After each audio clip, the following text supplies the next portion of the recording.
महात्मा का आश्रम था, छोटी कुटिया थी। तो महात्मा अपने छत के ऊपर कपड़े फैलाने गए।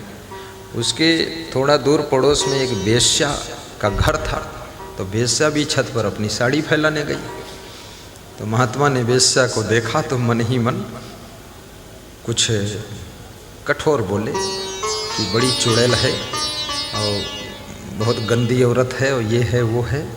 और महात्मा को मतलब खराब लगा। और वेश्या जब देखी इस महात्मा को तो बोली बहुत महान महात्मा है, भगवान रूप है, धन्य है, बड़ी पापनी हूँ मैं, ये संत का दर्शन हो गया तो शायद कुछ पाप कट जाएंगे। वेश्या का ये सोच रहा और साधु का वो सोच रहा, और दोनों की उसी रात में मृत्यु हो गई। तो दोनों की मृत्यु हुई। तो उस गांव का एक आदमी दूसरा संत रहता था एक जंगल में पहाड़ के पास, उससे मिलने गया समाचार सुनाने कि हमारे गांव में एक साधु रहता था वो मर गया, और एक वेश्या रहती थी वो भी मर गई, और दोनों एक ही रात में मरे और दोनों आधी रात में मर गई। तो साधु हंसने लगा जो पहाड़ के तट के पास में रहता था जंगल में।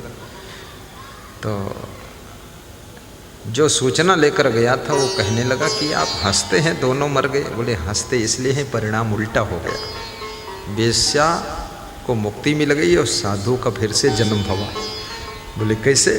बोले वेश्या वो साधु के बारे में बड़ी श्रद्धा से सोचती थी, इसलिए मन में चिंतन साधु का करते करते वो मरी है तो वो मुक्त हो गई। और साधु वेश्या के यहाँ चुड़ैल है और या ये है, गंदी है, ये है, सब बोलते बोलते वही सोचत मरा तो उसका फिर से जन्म हुआ। ये सोच का फल है। इसलिए आप घर में रहो, बिजनेस में रहो, बेड पर रहो, कहीं भी रहो, पर आपका मन गुरुदेव में लगा रहना चाहिए। अब गुरुदेव का मन अपने गुरुदेव में लगा रहना चाहिए, क्योंकि सारा खेल मन का है। अभी जैसे आप यहाँ बैठे हैं, जिनका जिनका मन घर में चला जाता है बीच बीच, तो उनके चेहरे की भावभंगिमा बदल जाती है। मैं यहाँ से रीडिंग करता हूँ कि अब यही हंसत रहे, अब मुँह का ही इठत है। हम बहुत यहाँ से तुम्हारा चेहरा पढ़ते रहते हैं, तो फिर हम रागिनी घुमाते हैं कि दूसरे टाइप के सत्संग करते, तो फिर हंसाइत है, तो तुम्हारा मन होश हटत है तो फिर खुश हो जाते। ये मन का पूरा खेल है।